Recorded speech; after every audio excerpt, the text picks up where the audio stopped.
So I just picked up this 742 case rear end center section for 8 3/4 Mopar. Looks like it been living at the bottom of the ocean. Let's see if we can clean it up and make it usable.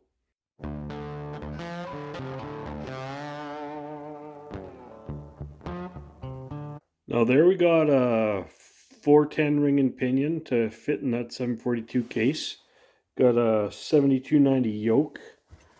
Got a bunch of other miscellaneous junk that I saved out of the last case that I took apart. The last case actually cracked a cap, and these caps are machine sets to the case, so crack a cap, the whole case is buggered. Anyway, that's why I picked up this other one. That's why I'm hoping I'm going to be able to clean it up and make something of it. Now, it came with the factory pinion snubber, which I don't know, doesn't do me much good, but just for fun, a lot of people say you don't need them, but I'm gonna try and build an adjustable pinion snubber with starting with this factory snubber as a base. Is it gonna work? I don't know. Wasted a lot more time doing dumber stuff in the past, so we'll give it a try. Now, right or wrong, I always do this. I'll mark the cap and the case 1 and 1 and 2 and 2, just so I know where things come from. Make sure they go back in the right spot. Well, the outside cleaned up not too bad. Um, Even actually a good chunk of the inside I've got cleaned too. Just the kind of the place between the two pinion bearings is still all grody, but you know what? It's gonna clean up and it's gonna be just fine. Now the fortunate part about this is all the races were kept in place, even the ones on the main caps. So fortunately, those bearing race surfaces, excuse me, were protected the whole time, and that, I mean, that's kind of the main thing. If those are true, everything else can be cleaned up and made to be right. But honestly, it wasn't near as bad as I maybe thought it was. It all cleaned up real good. There's just a little bit of schmutz that kind of collected on the old gear oil. Didn't get cleaned out of there real well when it got put into storage, but it's going to be just fine. Well, that cleaned up not too bad actually. I used this thing on the end of my drill for most of it to get in the little nooks and crannies. And of course, the good old wire brush and the scraper, I got to use that a little bit. Blew it off with compressed air and hosed her all down with brake clean. So my plan is to make sure that I don't screw up the outside's ability to take paint while I'm cleaning up all the grease and shit off the inside. I'm gonna paint the entire outside. I'm just gonna use black rust paint just to paint the outside and make it all look like something. And then once I get that black outside done and cured, that's when I'm gonna go after the inside and cleaning all that greasy crap out of there, because that inside's not getting any kind of treatment other than just soaking down with oil. That's gonna keep that from rusting. So after a welfare powder coat job, it actually looks pretty dang good. And once that dries, we can just let it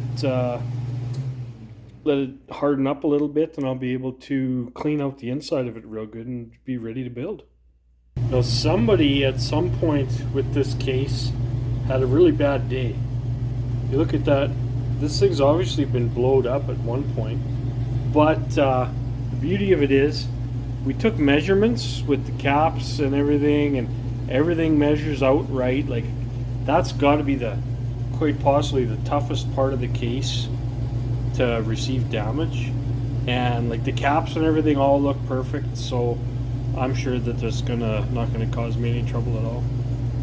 So I'm gonna call that done for now.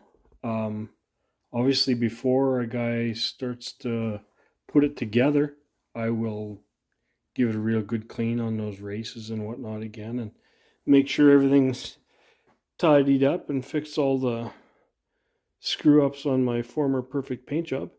But yeah, it looks really good. And you know what? I paid $75 for that, which is half of what I've been able to find it anywhere else locally.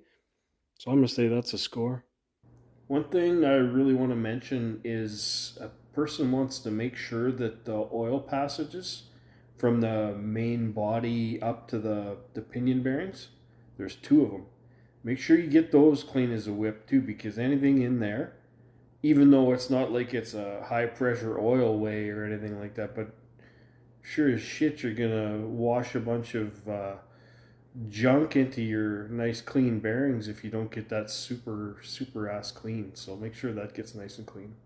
It's a bit of a tough spot to get in, but I use some round little scrubby brushes and hose the living crap out of it with brake clean, and I got it nice and clean in there. I had a look with my bore scope, and she's clean as a whip in there. I guess if nothing else, couple of hours. I probably wasn't even at that thing. Definitely wouldn't have been 3 hours total, and cleaned it up real nice. It looked kind of like a piece of junk when I first grabbed it, but you know what? A little bit of work, you can turn a polished a turd, I guess is what you can say I done. So it's gonna be just what I need. So I hope you enjoyed that. I'm a big fan of taking something that's maybe perceivably no good, or something that maybe everybody else would pass by. If I can get it for a deal and just spend a little bit of time and energy working on it, making it right, I would way rather do that than say buy something new, or especially I don't love paying overpriced for stuff. So anyway, that's what I've done.